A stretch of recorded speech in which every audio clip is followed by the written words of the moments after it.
जय श्री राधे। रामधारी गुप्ता खंड 2 प्रतिलेखन संख्या 47 गति 120 शब्द प्रति मिनट। प्रारंभ करें।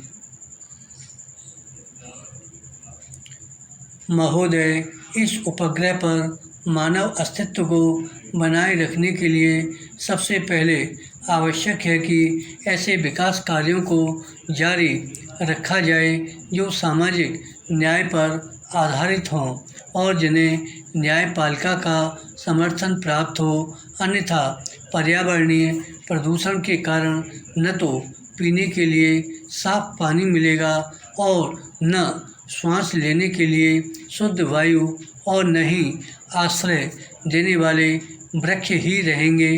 विराम। 21वीं सदी में संपूर्ण संसार मात्र स्मशान भूमि तथा उद्योगों की छीजन और रेडियोधर्मी कचरे की कूड़ेदानी बनकर रह जाएगा। लोभी मानव को सोने का अंडा देने वाली मुर्गी को नहीं मारना चाहिए।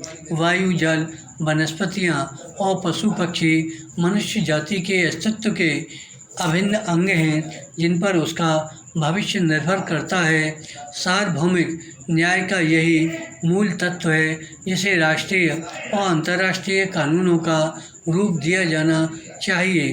कुछ विशेष अपवादों को छोड़कर हमारे न्यायालय समझते हैं कि पर्यावरण संबंधी कानून से न्याय व्यवस्था भंग हो जाएगी और कानूनी अधिकारों का हनन होगा, क्योंकि हमारे विधिवेत्ता और न्याय प्रणाली कानून के इन नए आयामों से अपरिचित ही नहीं, अनभिज्ञ भी हैं।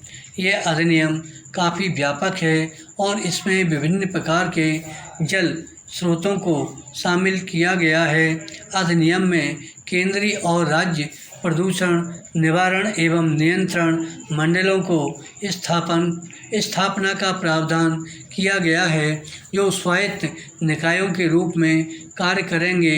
अधिनियम के कार्यान्वयन के लिए स्थापित इन मंडलों के 2 महत्वपूर्ण कार्य हैं: प्रदूषण मानक निर्धारित करना तथा उद्योगों के कचरे और बाहित मल को नदियों में बहाने के लिए स्वीकृति प्रदान करना।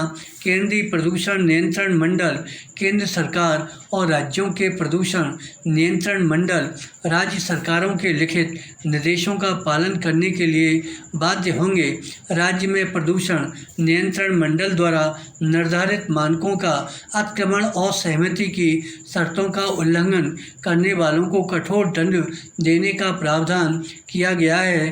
तथापि इस अधिनियम के अधीन प्रदूषण नियंत्रण मंडल द्वारा शिकायत किए जाने पर या उसकी पूर्वानुमति से ही किसी न्यायालय द्वारा किसी अपराध पर विचार किया जा सकता है। अधिनियम में यह भी प्रावधान किया गया है यदि किसी कार्य से जल प्रदूषण की आशंका हो तो राज्य प्रदूषण नियंत्रण मंडल द्वारा उसे रोकने के लिए न्यायालय में याचिका दायर की जा सकती है। इस अधिनियम के द्वारा पानी के नमूने लेने, जांच और मुआयना करने के लिए प्रदूषण नियंत्रण मंडलों को व्यापक अधिकार दिए गए हैं।